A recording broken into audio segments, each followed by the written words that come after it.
paint land. Center just shot the dipstick. Ow, I almost fell. Dipstick tube. Looks good. He just moved the thermostat housing. Painted it aluminum because it is aluminum. Pulleys. Water pump and crank pulleys. Lovely, lovely satin black. Drying. Everything up here.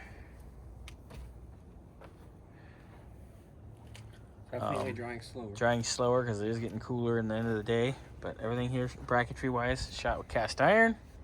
Looking good. It's going to dry. We got to hit the other side of these. Might just leave them here tonight. I might just shoot them in the morning. Yeah. Because it's getting late. It's getting cold. I actually need a little bit of the cast iron because I'm going to miss the edge of that and this.